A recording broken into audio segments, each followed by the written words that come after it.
Welcome to Baseball and Coffee, episode 49 with Tino and Aaron. What's up, Aaron? Not too much. It's been a minute. Excited to be back recording. Has been a minute. This episode, we are going to cover, we're going to talk about pitcher strikeouts as a category, how we evaluate it, what we look for in finding pitchers that are going to strike out batters in the upcoming year, some of the metrics that we focus on. We'll compare our notes. We'll talk a little bit about the top 10 strikeout pitchers for 2022, maybe what made them top strikeout pitchers, and then give a couple of sleepers for next year in this strikeout category, and then open forum cards if we have some time. You got any coffee stories? I do. I'll be sharing a little bit of I just came back from Vermont and I'll be sharing some coffees. I brought back quite a bit of coffee Nice. as I want to do. But today I wanted to share was at a Vermont artisan coffee shop, which actually I was up there because I was taking a coffee course, a coffee certification, and we stayed to enjoy Vermont. However, ended up back at the place where I took my class kind of unknowingly. Uh, we went up there and I ordered a cortado, and it was I don't ordinarily order a milk-based espresso beverage just because I like brewed coffee, but I'd already had a cup of coffee in the day. It was late in the afternoon, so I decided to treat myself. And I think I actually texted you this, but I had it sweetened with just a little bit of authentic Vermont syrup. Mm-hmm. Um, and it was really, really good. I had it with oat milk. Nice latte art on top, very creamy, nice coffee flavor. I super enjoyed it. It was served in a glass, clear glass, little cup, and it was just fantastic. Of course, I thought of you. That's why I texted you. But it's not my go-to drink, but I was definitely glad that I went off my normal and tried Mm-hmm. it. It was really, really good. Awesome. A great cortado and a great cappuccino are two things that are kind of, to me, are a very unique experience and really a treat. Um, I probably have one every 6 months or so, but when I do, I really appreciate it. That's awesome. And yeah, there's nothing like Vermont maple syrup for sure. It was Uh, funny when you were driving along the roads, you would kind of look in the trees and you would see kind of like rubber bands from a distance, but they have this way of like connecting the trees and then funneling it out. It was quite interesting. And also, it was a place where you kind of learned about how they do it without harming the trees of the forest as right, well, right, trying to be as mindful as possible when they do it. So always something to learn in nature. for sure. Good stuff. I don't have a coffee specific story as much as I've been celebrating the World Cup, watching the World Cup early in the morning. Games here in Walla Walla have been starting at 7 a.m. for the most of the time, 7 a.m. and 11 a.m. There have been games, and I'm lucky that my parents live a couple miles away, and so my stepdad and I have been able to watch a lot of soccer together. And for the two of us, it's a huge bonding experience over coffee and watching the World Cup. And it's a very special experience for me, in part because it's every 4 years, and because he's the one person that I really share that experience with.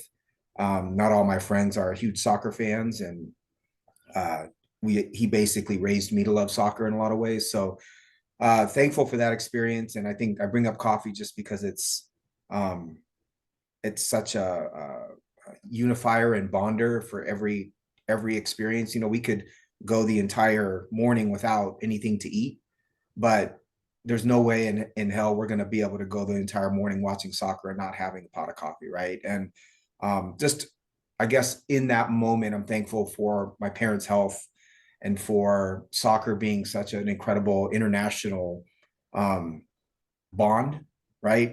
It's crazy to me to think that I'm watching the same thing as what people in Africa are watching, what people in Asia Mm, are watching, what hmm people in Europe are watching, South America, Central America. That for me is special. But the coffee thread is something that runs through it all for all of us. That and obviously beer, but um, that was very wonderful for me. And I'm still enjoying the Guatemala El Injerto, which is, I think, is becoming my favorite affordable coffee in the world. Uh, so yeah, it's a time to be thankful for me to have my parents' health and the World Cup and coffee at the top of the food chain. Pretty special time. So do you, when you go over there to watch with them, do you brew or do you stop and get coffee? Yeah, we brew coffee. That's a it's a whole another can of worms. I think if my my parents have the right, they're right. They have Chemex, they have a Baratza grinder, they have pour over, they have a bunch of stuff, right? A 8 cup coffee brewer. Um, Unfortunately, and I literally wrote out all the specs for each one of them for them to have on the back side of their cabinet, right? So you open up the cabinet door and it's got all the coffee specs for them waiting. They don't use them. So I know going over there, I'm getting a cup of tar probably, even if they're making Chemex, right? It's either let's pour all the water in there at once and just watch it, watch it filter through, or it's, you know, so much coffee that it takes 12 minutes, it's 12-minute drop time. And at that point, it's a shared experience. So I appreciate it. And it's caffeine. So I appreciate it, but it's not what I necessarily would have done. Um, but with my parents, especially as they get older, I'm not as apt to step in and just say, hey, let me show you this, or hey, let me try it, let me do this. My mother and I have a joke that we always do that with each other when we're cooking, so I just leave the coffee for her. But again, it's still the shared experience, and it's it's I don't know, maybe I should step in because it hasn't been the greatest quality of coffee, but I'm still appreciative. That's funny you asked that though. All right, so strikeouts. That's what we're covering today. Um, I think it's one of the more straightforward categories, but obviously you can just go and sort for strikeouts over the course of the season. But we're going to talk a bit about what we look for in a strikeout pitcher and why. Let's start with some categories and talk a little bit about what are the categories that you immediately query and search for and sort through in looking for a strikeout pitcher. Yeah, one of the first things that I found that I was still taken aback, or maybe that my bias got checked on, was expected to see more correlation between high strikeout pitchers and number of innings. Mm-hmm. And as I filtered by strikeouts and sorted in descending order, certainly all the guys in the top 10, had a high number of innings, at least 170 or more. Mm-hmm. However, we can just name names, outside of Sandy Alcantara, none of those top 10 had a K per nine less than 10.3. And none of them had a K percentage below 27.4. Mm-hmm. So again, I expected to see more. So to answer your question, my first thing was innings, so accumulating strikeouts by being available, pitching a lot of innings, and therefore accumulating strikeouts. Mm-hmm. But I saw in the top 10 more of a correlation to, skill, or what we might consider skill-based stats, not accumulation stats, than I expected. I've obviously found the same. Otani had the lowest inning total of 166 out of those top 10 strikeout pitchers. There was also and I don't know if this was correlation, but there's a pretty consistent thread of low walk rate as well. Throughout that, you've got Morton at 9 with an 8.7% walk rate, and then Cease is kind of the outlier, right? We know Cease has is pretty wild at 10.4% walk rate. But outside of that, it's, really it's Robbie Ray 8% on down. So you've got pitchers that both have incredible stuff and are able to not walk a ton of batters as well. One of the things that I made a really quick spreadsheet of the top 10 strikeout pitchers in baseball last year. And so I have K percent, walk percent, innings, ERA, XFIP, WHIP, and then swinging strike rate, swinging strike rank of the qualified starting pitchers. O swing, which is swinging at batters swinging at pitches that are outside of the zone. O swing percent, O swing rank, zone contact percent, and zone contact rank. Number one in zone contact being the lowest zone contact against that pitcher. And I was just looking for, really what I was looking for is there a relationship between high strikeout pitchers and batters? Obviously, swinging strike rate is important, but batters Yeah. swinging at pitches outside of the zone and then Hmm. swinging and missing at pitches inside the zone. And what I found, at least in my rudimentary research, is that um, there is obviously relationship to swinging strike rate and a low zone contact rate, but less of a relationship to getting batters to chase pitches outside of the zone, which that's the one that ran a little counter to what my intuition said. As an example, Charlie Morton is ranked out of the qualified starting pitchers. Charlie Morton's ranked 35th in O swing rank, right at 32%, and Shohei Ohtani was ranked 34th out of the qualified pitchers at 32.6%. When I think of O swing, I think of deception. I think of pitchers making strikes or making balls look like strikes and the ability to get the hitters to chase. And I would have thought that someone like Ohtani would have gotten batters to chase more pitches outside of the zone. I think it's a testament to his stuff because he is number 4 in zone contact, limiting zone contact, right? So he just, his Right. pure stuff, he just fills up the zone and his pure stuff strikes people out. But again, out of those 3 things, swinging strike, O swing, and zone contact, O swing was the one that was not as important, I think, as swinging strike and zone contact. You have any thoughts on those statistics? Yeah, I think swinging strike rate was the first underlying metric that I went to after looking at innings to see what the correlation was there. Again, I found all of the guys had at most, all of them were above 13.2%. The 2 outliers were, again, Sandy and then Charlie Morton actually had the same swinging strike rate. 12.2 or 13.2? And in addition, I was surprised to see Morton have a zone contact of almost 12.2. So 12.2 that's what Sandy and Morton's swinging strike rate was. Of the top 10, everyone else was above at least 13.2. So again, significantly higher than the mean, being at 13%. So having seen Morton, or feel like we pick on Morton a lot, or at least I have in the past, seeing someone that is below this group with a zone contact rate at 86%, which is 4% above league average. He is someone that I would be worried about a repeating of that performance in the same way where if I was looking for someone who I thought might have the ability to ascend in this group, I would look for someone who underperformed that swinging strike rate, who's getting his own contact rate, closer to league average, as someone who could possibly ascend. There might be some potential there. Morton is an interesting pitcher because he's to me, there's some similarities between him and Robbie Ray statistically, because I think you can count on the 2 of them striking out close to 200 batters a year. And you got an ERA that's fluctuating between, 3 and 4.5, essentially, right? Morton had a 4.34 ERA. So let's talk about this real quick. You got Charlie Morton, who was number 9 in strikeouts last year, right, at 205, which is incredibly valuable. But he also had an ERA of 4.34 and a whip of 1.23. So fantasy wise, outside of the metrics, how valuable is that pitcher if he's giving you that one category, like starting with that one category, but he might be hurting your team's overall ERA and whip? How do you value a pitcher like that?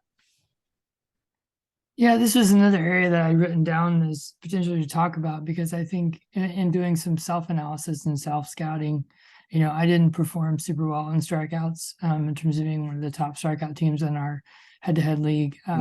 We competed, I think, well in strikeouts and TGFBI and, a deep redraft format, but we weren't in the top 15 to 20% either. But I think we really did well in ratios. And I thought that's where, you kind of blended the two, where you were really good in ratios and also I think we're either 1 or 2 in strikeouts in our head-to-head league. Mhm. I know as I looked at, well, why is that? I tend to drift away from guys who might hurt those ratios, and I tend to protect those because they, especially in head-to-head, they tend to have multi-category potential impact, whereas strikeout is just one category. Mhm. Um, and so I think that's a line where, you, as you do team construction, as you add pitchers different skills and different skill sets to your team, I think for me, a lot of it is about trying to get the right mix and then adding players who might have over volatility and more swinging strike rate or strikeout potential at potential ratio risk. How much do you do that? And at what point are you comfortable doing that? Right. Um, I think that's part of it. I think to answer your question, for me, the way I handle that is probably too cautious. I'm too cautious to take on someone who I think either might be on the wrong side of an aging curve, or if I see skills that are underlying that are worse than the performance, I might move away from that, or it could be a ballpark factor or anything like that. Right. I'm overprotective of those ratio Ratios. categories at times. Sure. So there's a couple of other, I agree with you. I think that there are a couple other factors that come to mind for me. I know actually the first word that comes to mind is diversity, right? Diversity in pitching staff. And so I think it starts with having an anchor that gives you or two that give you a really good baseline of positive stats across the board.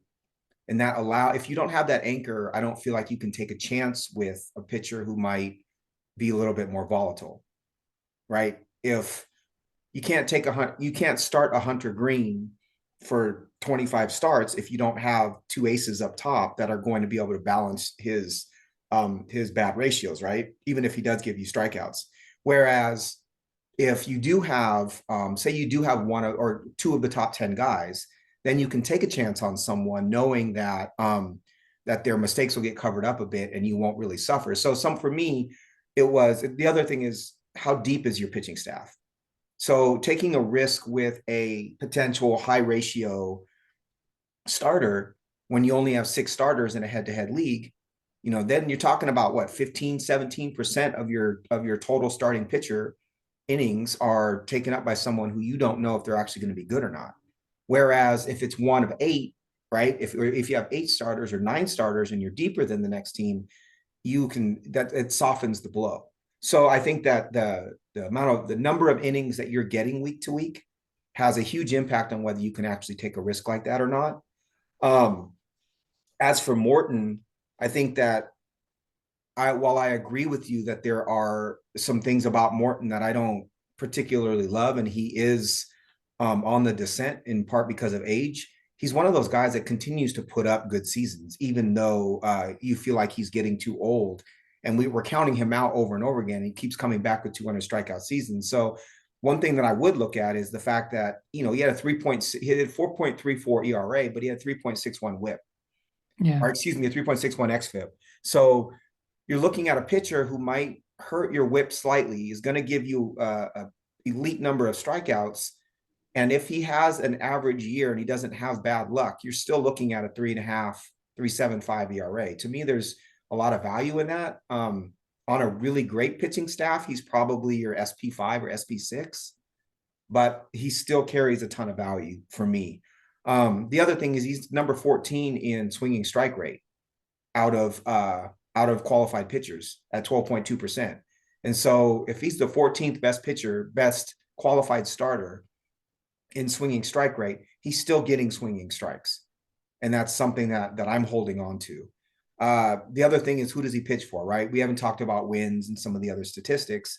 Right. And if he's pitching for a team that's going to win a bunch of games, and he's going 5 innings, he's giving you value there too. So I tend to stay away from pitchers like that. I think the closest guy that I have to a Charlie Morton is Robbie Ray. But what I did find is that having a pitcher like Ray and not paying as much, trying to almost ignore the fact that his whip is higher than I want it to be and his ERA is higher than I want it to be. He gave me a lot of strikeouts and a lot of quality innings. Those pitchers to me are still very, very important. With that, so let's run down the top 10 real quick, see if you have any comments on any of these guys. Number one was Garrett Cole, 257 strikeouts.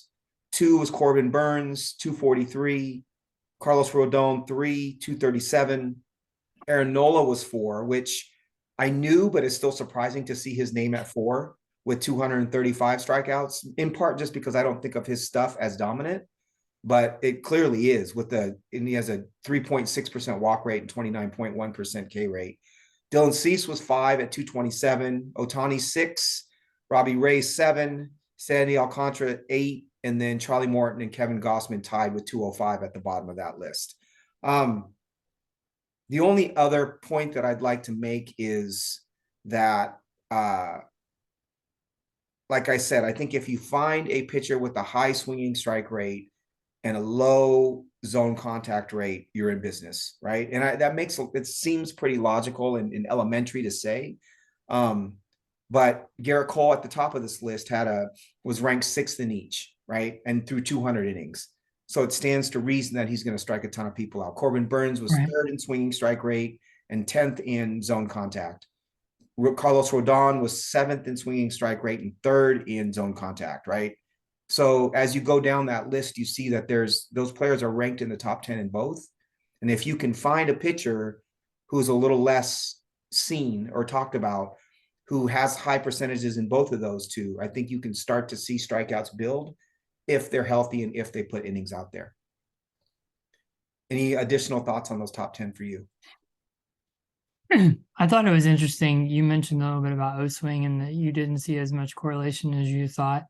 I found it interesting that the 3 guys who did really excel were at a higher percentage in the high 30s were Nola at 37%, and then Sandy at 37.9, and then Gossman 42.7. Yep. All of those significantly over league average. And you look at their walks per 9; those are also the only 3 guys who posted a walk per 9 below 2. Yep.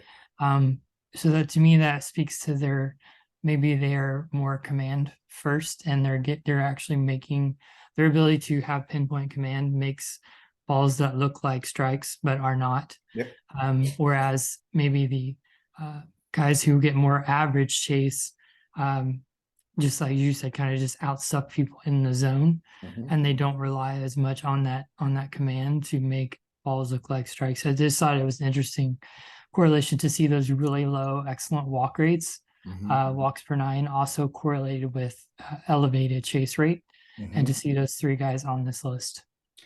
One other thought that I have, it's interesting you bring that up, because the other connection that I made just now with those 3 pitchers is that all 3 of them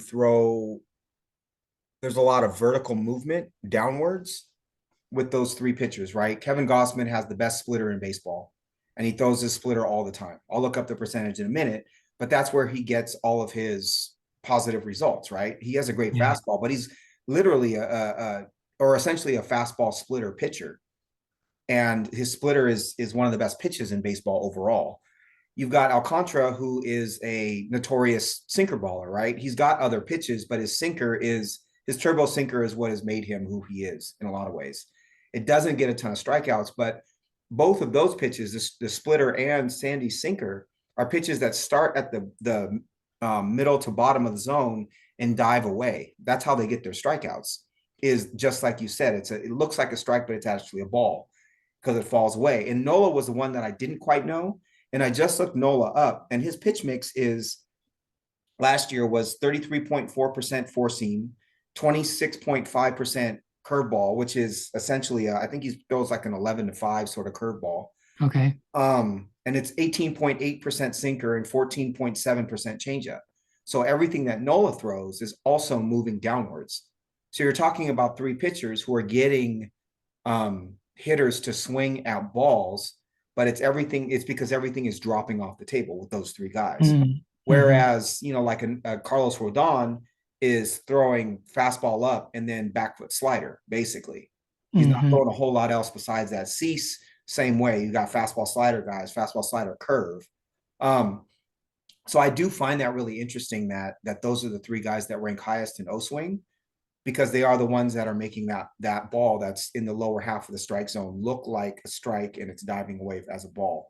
I think Gosman is also worth bringing up. He's just total anomaly. Um, he ranked first in swinging strike, first in O swing, and ninth in zone contact rate, which you would assume he's just striking out the world, right? With a 3.9% walk rate, and a 3.35 ERA and a 2.76 xFIP, but he had a 1.24 whip. Hmm. And he was giving up. I forgot. I don't know what his BABIP ended up at the end of the season, but I know it was pretty damn bad. I'm gonna look that up real quick. Yeah, I But I know just it was think high, but I find him such a fascinating pitcher because he's pitching in Toronto, which is not a good pitcher's park. He's got he doesn't have a great defense behind him. He's pitching on turf. And so how much of this BABIP and surrendering of hits is unlucky, is Gosman being unlucky, and how much of it is actually all of the other surrounding factors are negatives for him? Did you watch much of Gosman this year? I probably saw 3 or 4 of his starts, Mm-hmm. like in full.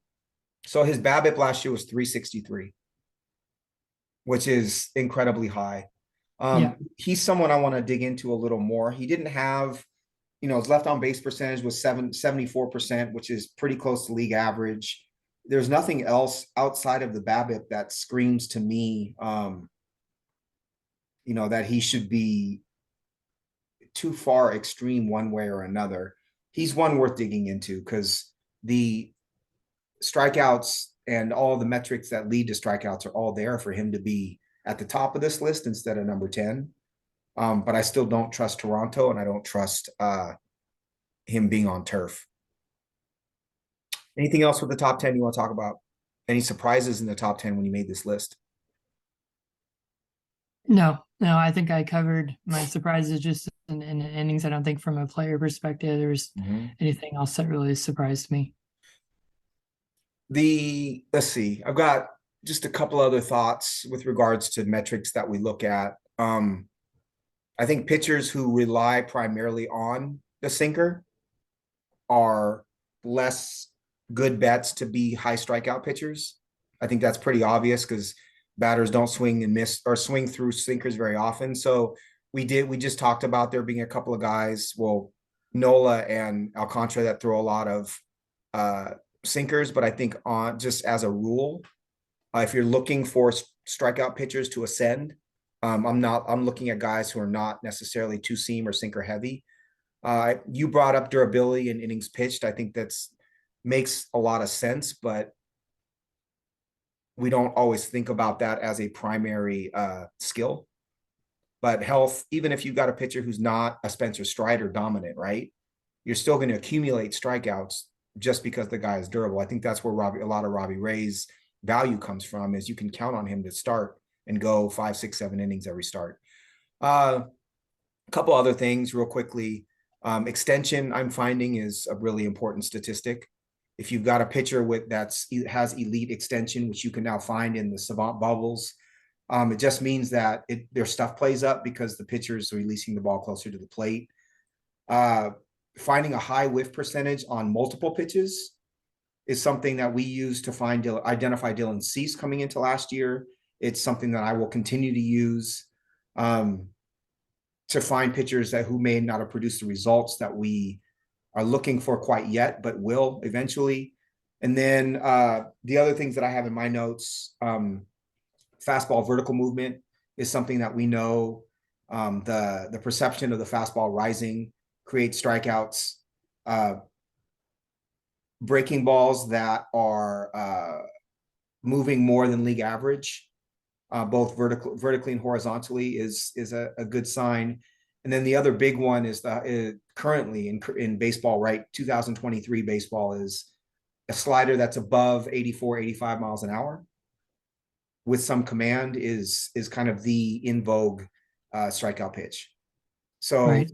slider velocity is something to really pay attention to, because it's indicative of a pitcher who typically is going to strike out more batters, because it's difficult to hit a slider that's moving that quickly.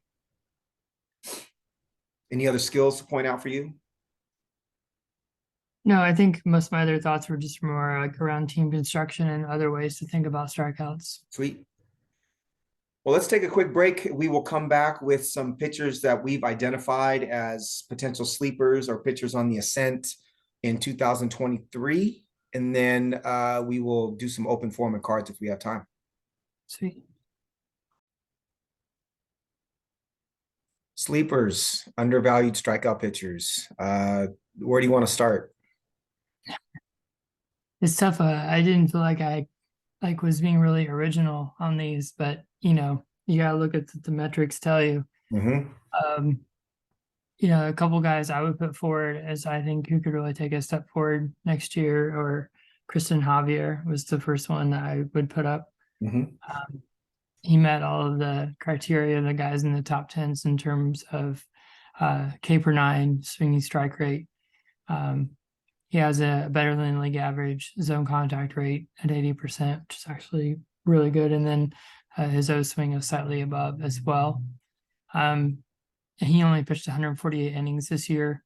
Obviously, the Astros have been in the news. Verlander is moving on.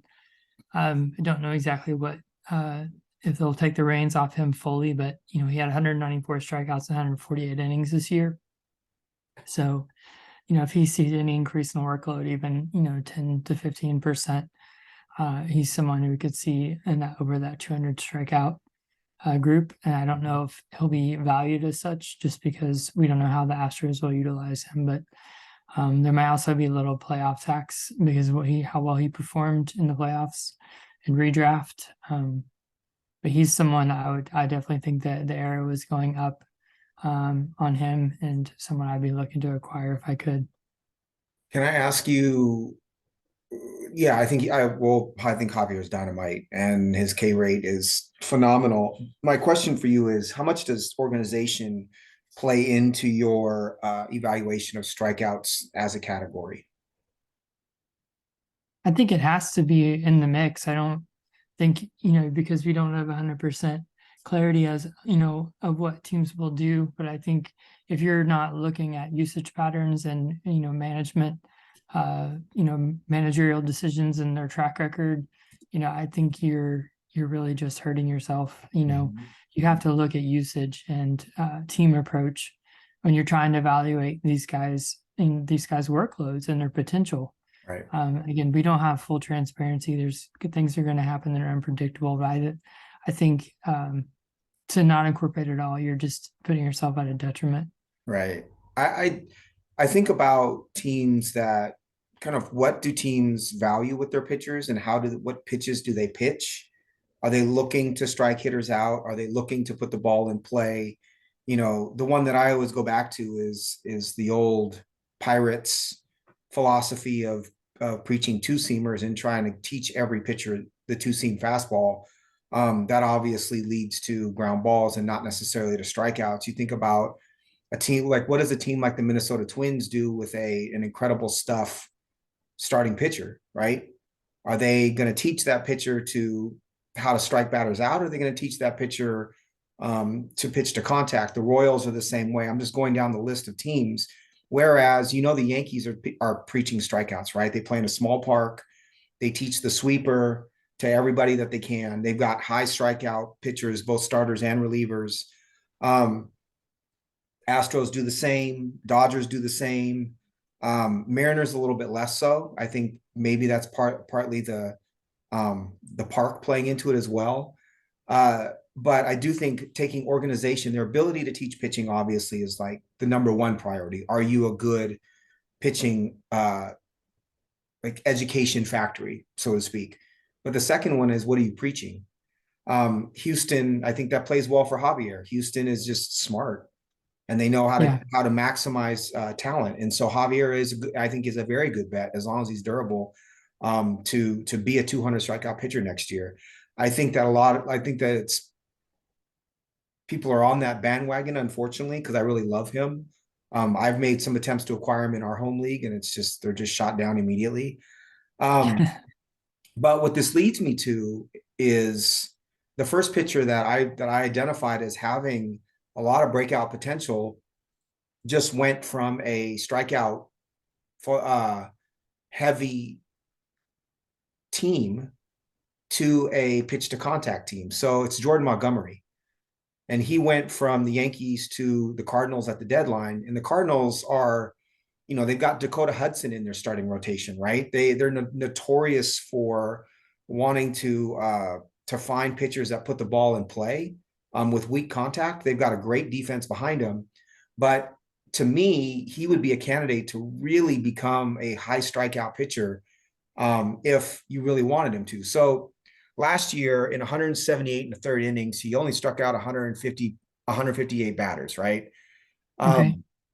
5% walk rate, 21.8% K rate, not a very high K rate.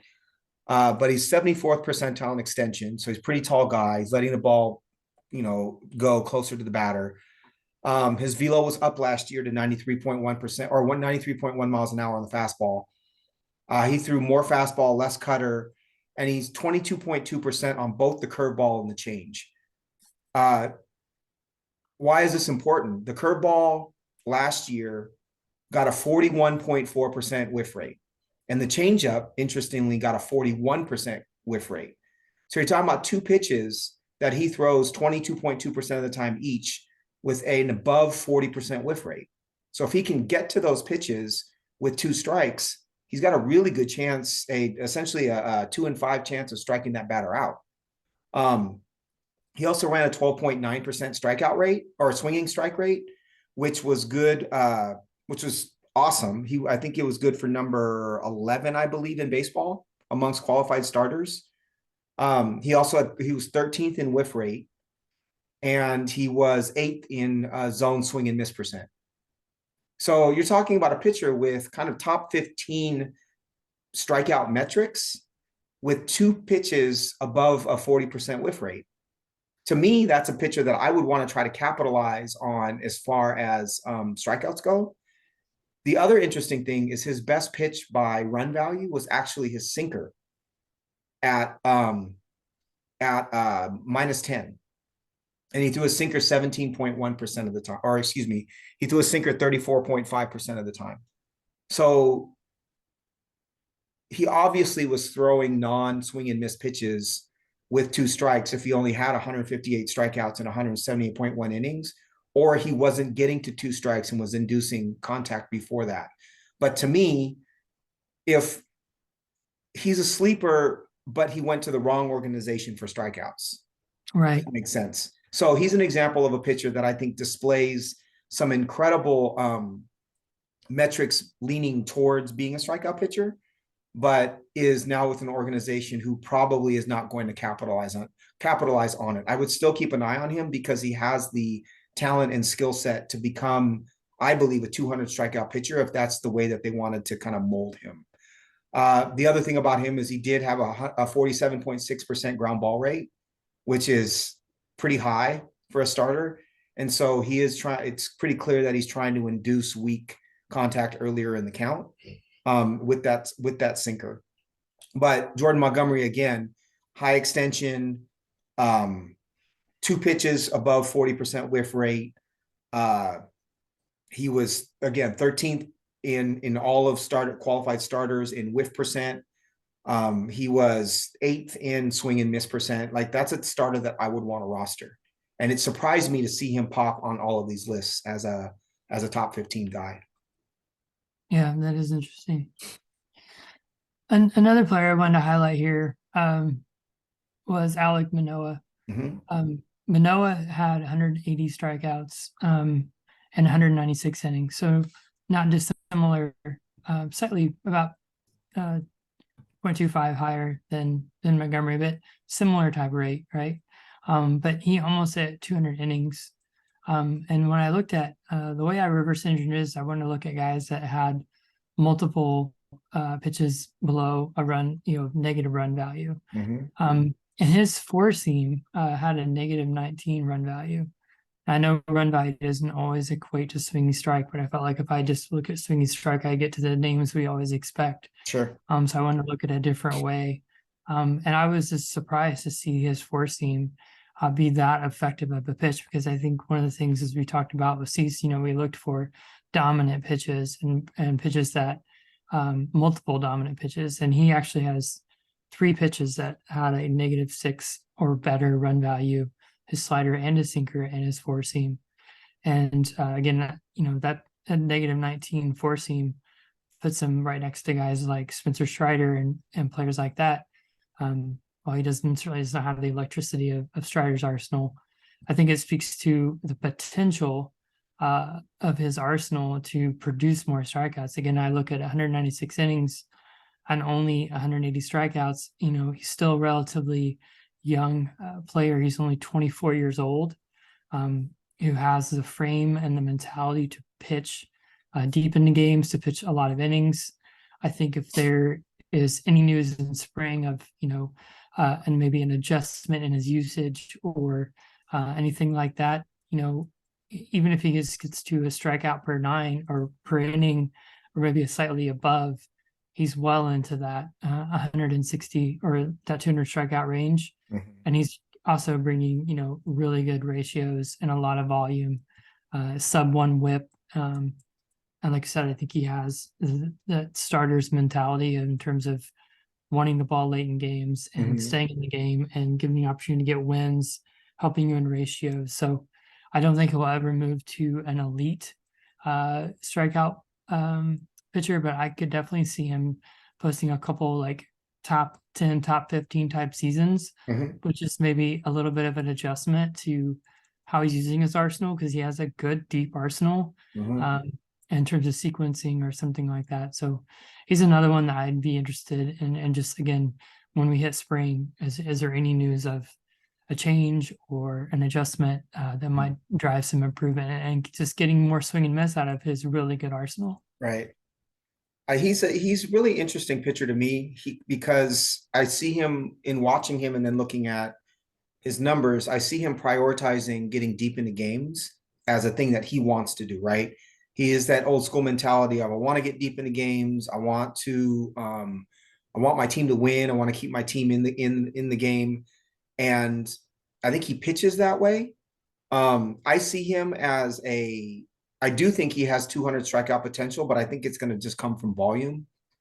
I think if he was to make an adjustment, the adjustment would be, throwing his slider a bit more to right-handed hitters and potentially left-handed hitters.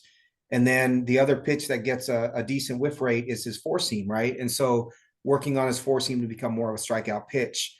The thing that when I look at him, if you compare him to like a Montgomery, who I talked about having 240+% whiff rate pitches, the highest whiff rate pitch for Manoah was his slider at 31.8%. And so to me, I see him as more of a, like you said, having a four pitch mix, trying to induce weak contact. I think the stuff is there for him to be a strikeout pitcher. I just don't know if that's what his approach is. He also, his swinging strike rate was, I believe it was below 12% last year, which on our list, the lowest was Sandy and Charlie Morton at 12.2. So he's just below that. I would put him in that, like, maybe a notch and a half below Sandy, but a similar type of pitcher, right? Yeah. But super valuable. And, he's a horse, right? He goes Right. 210 innings next year. He could very easily strike out 200. So he's the kind of guy who we don't think of as a dominant strikeout pitcher at first glance. But then you look at his numbers at the end of the year and you're like, well, shit, he's number 10 in strikeouts, or he's number 8 in strikeouts. I Yeah. think it's important to remember that even if the skills don't completely match, even without the tweak, even if the skills don't completely match, if he goes 210 innings, he's going to be top 10. And that's important to remember. That's just a support for that argument about durability and innings being incredibly important. I've got one more deep dive pitcher and then a list of some random guys that I found some random stats with. My next guy is a 26-year-old Pablo Lopez, starting pitcher for the Miami Marlins. Elite extension at 6.9 feet, which is 92nd percentile. He struck at 174 in 180 innings, mid threes ERA. 7.2% walk rate, not great. 23.6% K rate, not great. Another ground ball pitcher at 46% ground ball. But but 12.7% swinging strike rate. And what I found interesting was that his whiff rate on pitches was the lowest whiff rate on any of his pitches was 22.1%, and it went all the way up to 39%. And he threw his fastball and his change about 80, looks like about 85% of the time. So, and he's got a negative run value on all of his pitches except his cutter. So 39% whiff rate on the curve, 33.9% whiff rate on the change. Similar to Montgomery, he's got two pitches where he's inducing swing and miss. Everything that he throws kind of by definition sinks. And so I think if he's able to learn how to change eye level a little bit more and pitch up with the four seam, he could, and then also have more of a slider instead of a cutter, which is, I'm guessing he's actually working on this year. I think Pablo Lopez could go from being very good to being pretty darn dominant. I do trust Miami as far as their organizational philosophy and teaching pitching. So I don't know that he's going to get a huge bump unless he goes to a Houston or a Dodgers sort of organization. But to me, because of the high whiff rate on two different pitches, and nothing that really screams negative. He's not walking a ton of guys. He induces a lot of ground balls. He's a pitcher who I think is on the ascent. And I think next year could really become fantasy wise, maybe even an SP2. I think he has that kind of upside in his arsenal and in his pitch mix. Have you looked into Lopez much? I just had his Savant page up as you were going through him. He has that extension that you referenced too. He has that lead extension. His fastball spin is really low, and it's where, again, and there has been talk that the Marlins might, move him in the right deal, so if he does go to, more of a pitching, advanced pitch design, type team that can help him, like as you said, get more spin with that four seam up in the zone to play off of those pitches that he's working in the bottom of the zone and have the better whiff rates. I definitely could see him take a step forward. It's a really interesting pull. I wonder too with the spin on the fastball, if it's obviously we know that a lot of those sinking pitches are lower spin, right? So I wonder if his spin is not a talent or ability thing, it is more of a throwing pitches that are sinking, and so therefore having lower spin. But you're right, his fastball spin was 29 or 2,197 was the average, and the sinker was 1,999. To me, I think, yeah, with a simple tweak, he's going from very good to close to elite. I will pay attention to both he and Montgomery and see where kind of how they start the year and where they end up. And they may be pitchers that you need to see a really great spring training or a couple of good starts at the beginning of the season, and deal for them as the season goes on. Because to me, they're both on the ascent for sure. The one other thing about Lopez is he was 11th in whiff percent overall and of starting pitchers, and he was 7th in zone swing and miss. So again, if we're looking at those two stats and applying them to current high strikeout pitchers, those are two guys that rate really, really well in both of those statistics last year without the notoriety or publicity. Any other you got another starting pitcher?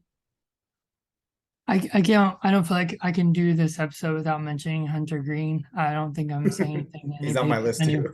Anyone doesn't know, Yeah. but I just feel like this is the last time that we will ever do a top 10 strikeout podcast, and that he will not be on it. Right. You look at his underlying skills. The K per 9 is 11.75. K percent 31, 30.9, swing strike rate 14.5, which is outstanding. Sub 80 zone contact, which is outstanding. Yep. His Stuff Plus, which is Sirius is a model that looks at the velocity and shape of pitches, is 133.6, which is absurd for a starter, and it's close to what Spencer Strider's was last year. It was 134.6. So Again, I just think this is the last time that we'll ever be talking about the top 10 strikeout pitchers, and he will not be on it. This is his rookie year. His home run per nine was 1.72. He has sitting on the injured list, 164 strikeouts, 125 innings.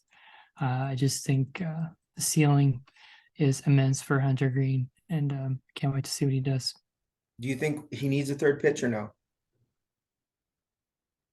Based on these stats and what Spencer Strider just did, I don't think he has to have one. No, it would benefit him for sure. And I wouldn't, I think he's, from everything I've heard about him, he's a very studious, dedicated baseball player, and I wouldn't expect him to quit developing anytime soon. But yeah, I'm looking his changeup. He threw 5.3% of the time, which is basically just show me pitch. But I think if he, I don't think there's any doubt he could add another pitch or two as he develops and gets older. He might be the most exciting pitcher in baseball. I love Hunter Green. Couple other pitchers that kind of popped on some of these lists that were interesting to me is I think Brandon Woodruff is someone a lot of us are overlooking. I think he's probably like a 5th round pick in a 15-team league next year, something in there. But he had a 14.1% swinging strike rate last year, and he had the second lowest zone contact percentage of any qualified starter in baseball at 79.5%.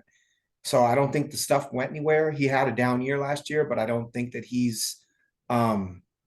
I think we're sleeping on him a bit, and I think he should be ranked quite a bit higher than where he is right now. Just going down, when I went down the swinging strike percent and just put down some pitchers that I either didn't expect to be there or I wanted to remember.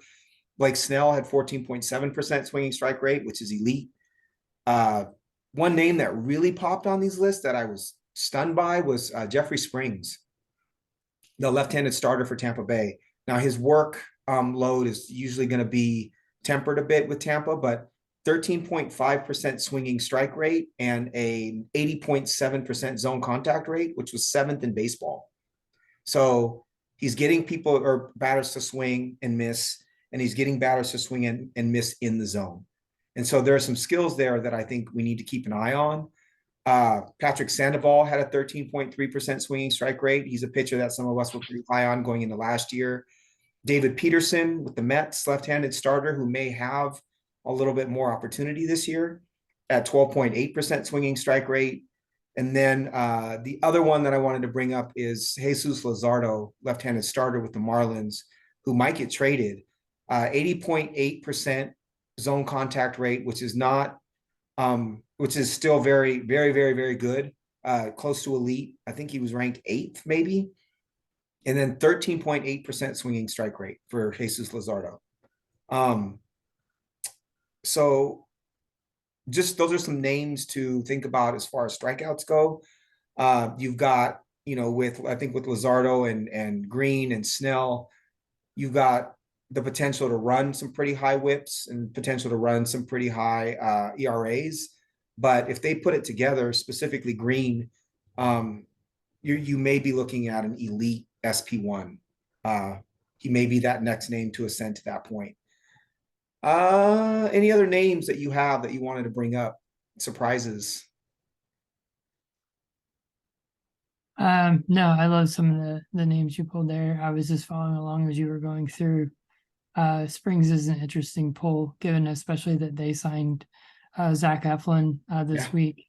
Does he go back to the bullpen as he continue to have an opportunity to start? Same story with Drew Rasmussen, who posted let's see here, a 12.1% swinging strike rate, and did really well, really good ratios for them. Does he go back to the bullpen? I think that in current day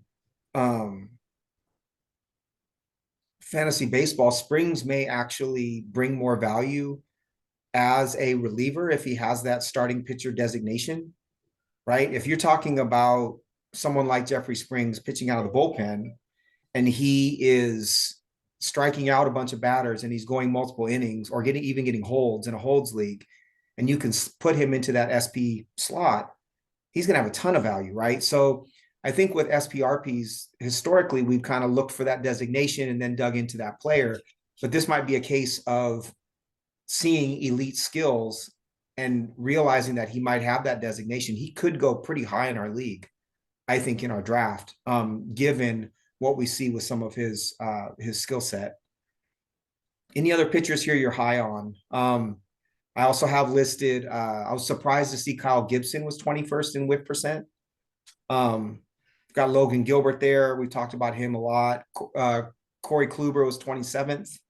And then zone swing and miss, I've got Gilbert at 11th, Bassett at 12th, Merrill Kelly at 19th, and Nick Pivetta at 23rd. Any of those names of interest to you? I'm interested to see where Bassett lands. Mm-hmm. It's interesting. I know that league average zone contact is 82%. Mm-hmm. You don't only have to go 11 or 12 starters deep before you're into guys who are below that. So to me, I think, and this is a project for another day, but figure out what is the adjusted average zone contact rate for starters. Because it's clear looking at this, and this is like looking at this data today, it occurred to me, relievers are driving this down, way, way down. It's interesting because I don't know. I think I pulled the number off of qualified starters. I think I have to double check, but I came up with 85.3% as league average. Okay. For zone contact, but let me find it real quick. I think it actually brings up a really great point though, that you really have to, when we're talking about these stats, we really have to, there's so much context, right? Right, And exactly. how we decide to query or filter that leads us to these numbers. Yeah, because it made me, I was like, wow, it's very clear that this is a league average. And looking at the player pool specifically for starters, going through the lineup multiple times, you're not working at 100% velocity all the time. It has to be an adjusted scale, So I have so interesting exercise. I have so this is overall baseball, minimum innings pitched. There is no minimum innings for all pitchers in baseball last year. Zone contact average was 85.3 for all pitchers. Now, if I sort for starters, that number becomes 86.2. And if I sort for all, now we don't know how Fangraphs designate starters or relievers, but you get a pretty decent idea. So for zone contact average for relievers, it's 84.1. So there's about a 2% difference between relievers and starters. But that's sorting with no minimum innings pitched. That's sorting for all pitching in baseball in 2022. Yeah, I'm more worried to be done. I'll have to try to understand that because I think on Savant they have it as league average zone contact is 82%. But that's from a hitting side. So I wonder how that's being parsed. I'll have to dig into that. More to come. Source also matters, right? You would think it wouldn't with regards to that, but what do Savant and Fangraphs consider to be in the zone, right? There could be a different definition of what's in the zone. But yeah, interesting stuff.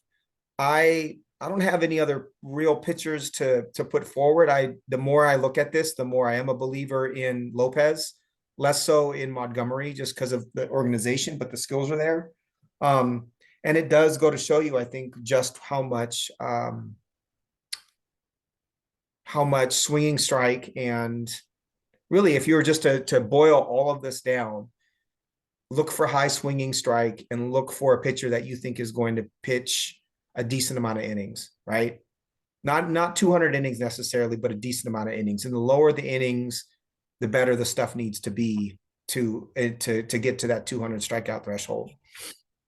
One more question about strikeouts. Do you need a 200 strikeout pitcher to win pitching categories? My answer would be yes. So having one of those top, say, 15 starters, strikeouts wise, you have to have that to be competitive in pitching? I believe so, yes. Okay. So that'll be interesting to see once we start to see more data with ADP in 15, 16 team leagues, where some of those pitchers go. I've always been, until last year, I've been of the opinion that I can piece that together, but I think I was wrong, to be honest. All right, open forum. Do you want to take a quick break or do you want to push through this open forum real quick? Let's push through. Sweet. You got an open forum So, question. my open forum question put you on the spot, reverse roles. Sure. What compelled you, since we're talking about strikeouts, I had to ask my open forum, Yep. what compelled you to trade Spencer Strider? Ah, let's see. A couple things. I was Um, just curious, like you talk about like do you not believe in his long-term outlook? Was there just too much selling? Were you just trying to sell high? Like just what you see for him and as a manager who had him and is this in this season, what was the thought process for you there? I think for me, there's a gut feeling of someone with that dominant of stuff has to break at some point. I think that there's a whole bunch of factors. I would say that made me nervous. Wouldn't surprise me to see him come out and be dominant again, but that makes me nervous. Um, I wonder about the two pitch starter, right? Does the two pitch starter get solved at some point in time? Right now, the answer is no, but baseball has always said up to this point in time, it's always been you need a third pitch to be a dominant starter over the long term, and he only has two. I also would say that from a roster construction standpoint, I needed a first base. So I traded Strider and Buxton keepers for Freddie Freeman, right? Freddie Freeman is a top three first baseman, essentially, your top five first baseman for the next 3-4 years. That's a huge deal for me to acquire him. There was no one else on the market that I could have acquired, so I knew I had to give something up to get him. Fine. And then so the other part so I'm excited about Freeman. He really rounds out my team. I loved Schwarber at first last year, but Schwarber no longer has first base eligibility. Also, Freeman gives me another player across categories who's going to provide a ton of production. And I'm looking for that at every position. The final thing is, and I'm getting to this point more and more in terms of thinking about both trades and the draft, is you have to evaluate as a manager, you have to evaluate what are you good at, right? What are you good at finding? What is your skill set? And you may have to pay for something you're not as good at finding. And Mm, I think that, had I jumped on Kyle Manzardo or even a Matt Mervis earlier, I may not have made that trade because specifically, I like Manzardo's skill set and I like Mervis's opportunity. And I may have been comfortable going in with one of those guys and paid less for them and kept Strider. But the reality is that I feel like I can find the next great starter. Now, you and I might be fighting over him, but I feel like I have that ability to find some of those guys, right? And so I would much rather rely on that and go get the tried and true first baseman than the other way around. The final point is this was I was looking for a 2-for-1 trade. I was looking to improve my elite talent in a 2-for-1 trade because what it allows me to do is in all likelihood, what it allows me to do is to keep both Edward Cabrera and Robbie Ray. So say Edward Cabrera was my 15th keeper. So this is essentially a trade of getting Freddie Freeman and Edward Cabrera in exchange for Byron Buxton and Spencer Strider. That's how I saw the 2-for-1. So as far as Strider goes, I loved having him. I think he's dominant. He was a fun pitcher to have. Can I see him being a dominant starter for the next 3 years? I kind of would take the under on that, right? mm. I would guess that he gets hurt, or I don't want him to, but that's my guess. Or I would guess that he maybe loses a couple of ticks of velocity because of how hard he throws, or he's figured out because he has only two pitches. My bet is on him not continuing the success that he has.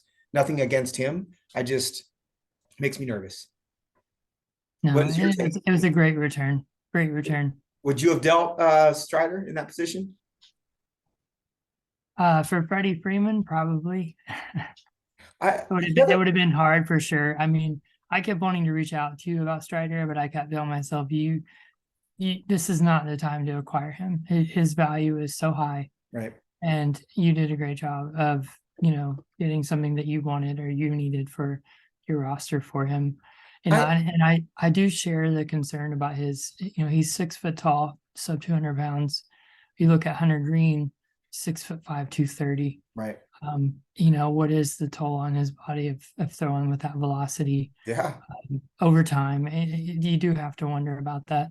Um, but I'm a huge fan of him. Obviously, I love pitching, and he's a vegan, and I just I love the guy. Yeah. It's It, compelling. one other thought is I think roster construction has so much to do with whether you make trades like that or not. I also still have Max Scherzer, Zach Wheeler, George Kirby, Logan Gilbert, Robbie Ray, Edward Cabrera, right? So as much as I like Strider, he is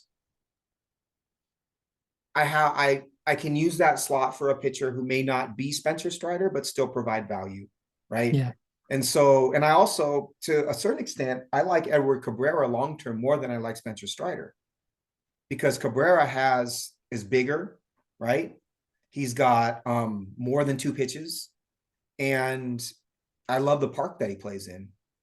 And so Cabrera to me, it was, and I may have had to cut Cabrera had I kept Strider and Buxton. So yeah, hard, not an easy trade for me to make, but to acquire Freeman and be able to keep another pitcher, to me, it was the right decision to make. I kind of ask the same open forum question all the time, and we can end with this, but I'm going to ask it anyways, since it's becoming more of a reality. How excited are you for spring training and the potential of all of us meeting up? very, especially if we can get everyone on board to draft. Um, it would be just a different experience for sure. And then for me, also personally, just having never met outside of you and Matt, haven't met these guys in person, so to put some faces and some experience, personal interactions and experiences to go with just you get a sense of people's humor and approach, over text and things like that. But yeah, just to be able to make some other more genuine in-person connections, I'm very excited for it.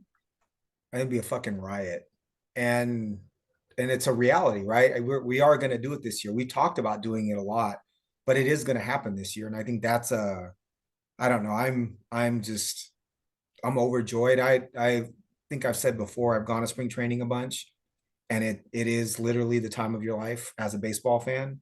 Just a huge party, and it's sunny, but to do it with buddies that I think we've become, even over text and online, we just become very close, right? This league has been in existence for a long time. We know what's going on in each other's lives to a certain extent.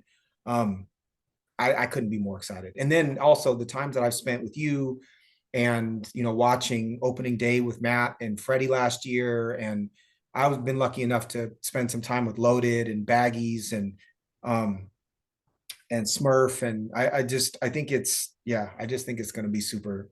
I'm overjoyed and giddy thinking about how it'll be, even if it's for 2.5 days. It's going to be the time of our lives. So Yeah, I'm excited to just see spring training as well. I mean, yeah, it's not something I've experienced. I'm fortunate to experience a lot of big league baseball alive, but not spring training. So it'd be a different thing. it's I'm very, really very, excited very for that. cool. Very cool. I think it's fun to just get eyes on players, like we talked about. Yep. All right, brother. Let's plan on doing some rankings here soon and some recap. All right, Cool. sounds Sounds good. good. It's good to see you, man. You too. Be All right, well. brother.